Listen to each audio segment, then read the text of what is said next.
राजा का न्याय। किसी देश में काशीराज नाम के राजा राज्य करते थे। उनकी पत्नी का नाम करुणा था। उनका जन्म राजवंश में हुआ था। महल में सुख सुविधाओं का कोई अभाव न था। सेवा के लिए बहुत से दास दासियां थीं। उनके चारों ओर सुख ही सुख था, दुख क्या क्या होता इस बात को वे जानती ही नहीं थीं। करुणा बहुत अधिक सुंदर थी। राजा उनसे अथाह प्रेम करते थे। उनके मुख से बात निकलने भर की देर थी कि उसके पूरा होने में देर नहीं लगती थी। दिसंबर का महीना था। कड़कड़ाती ठंड पड़ रही थी। एक दिन रानी ने वरुणा नदी में स्नान करने का निश्चय किया। राजा ने आज्ञा दी कि वरुणा की ओर जाने वाले सारे मार्ग रोक दिए जाएं और सभी घाट खाली कर दिए जाएं।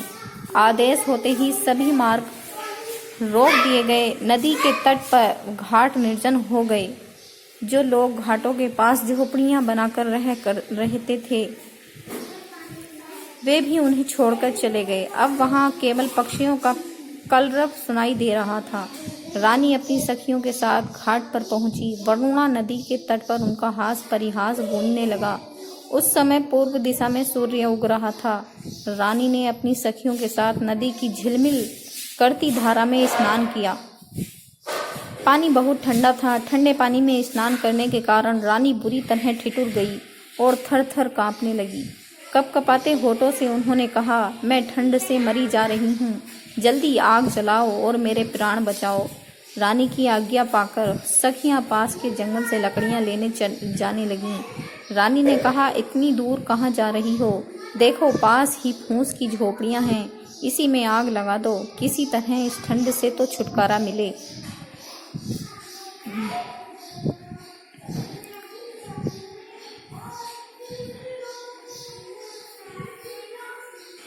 यह सुनकर एक सखी ने कहा, महारानी ऐसा न करें। यह झोपड़ी न जाने किस गरीब की होगी। इसमें न जाने कौन यति सन्यासी रहता होगा। झोपड़ी के जलने से वह निराश्रय हो जाएगा। इस ठंड में वह बेचारा कहाँ जाएगा। दासी की बात सुनकर रानी को क्रोध आ गया। वे चिल्लाकर बोली, दूर हो जाओ। फूस की इस पुरानी झोपड़ी की तुम्हें इतनी चिंता है और मेरी कुछ भी नहीं। मेरी आज्ञा का तुरंत पालन करो। रानी की हट देखकर सखियों ने झोपड़ी में आग लगा दी। झोपड़ियां धूं धूं करके जल उठी और आग की लपटें आकाश छूने लगी। नदी के किनारे खड़े पेड़ों पर बैठे हुए पक्षी कोलाहल करते हुए आकाश में उड़ गए। आग की चिंगारियां एक झोपड़ी से दूसरी झोपड़ी पर गिरने लगी। आग चारों ओर फैल गई। थोड़ी ही देर में घाट की सभी झोपड़ियां जलकर राख हो गईं।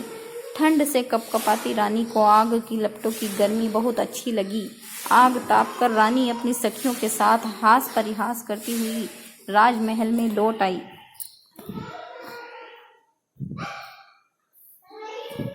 अगले ही दिन काशीराज अपनी राजसभा में न्यायासन पर बैठे ही थे कि जिनकी झोपड़ियां रानी ने जलवा दी थीं वे राज दरबार में आ पहुंचे। रोते हुए रूंधे गले से उन्होंने राजा से अपनी दुख भरी कहानी सुनाई। अपनी प्रजा की बातें सुनकर राजा का सिर लज्जा से झुक गया। उनका चेहरा क्रोध से तमतमा उठा। वे सभा से उठकर एकदम राजमहल में चले गए। रोषपूर्ण स्वर में राजा ने कहा, रानी तुमने निर्दोष दीन दुखियों के घर जला दिए। यह तुम्हारा कैसा राजधर्म है? यह सुनते ही रानी रूठकर बोली, उन फूस की पुरानी टूटी फूटी झोपड़ियों को आप घर कह रहे हैं। उनके न रहने से किसी को क्या हानि हो सकती है, और अगर होगी भी तो कितनी।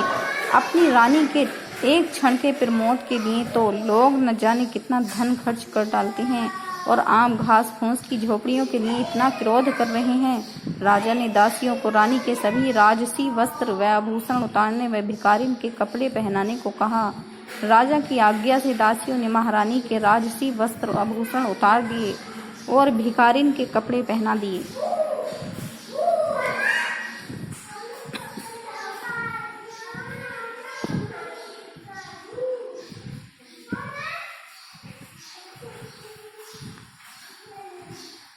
और रानी को राजमहल से बाहर ले जाकर राजा ने कहा, जाओ दिन होकर घर घर भीख मांगो।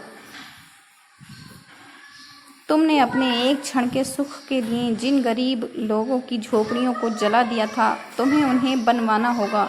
मैं तुम्हें 1 वर्ष का समय देता हूँ। 1 वर्ष बाद तुम राजसभा में आना और सबको बताना कि दीन की झोपड़ी का क्या मूल्य है।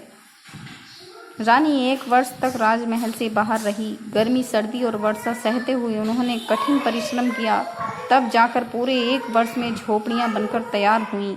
अब रानी को झोपड़ी का वास्तविक मूल्य समझ में आ गया था। राजा उन्हें आदरपूर्वक महल में ले आए। धन्यवाद दोस्तों, राजा का न्याय, राजा और रानी की कहानी। हिंदी कहानी को पढ़ने के लिए धन्यवाद।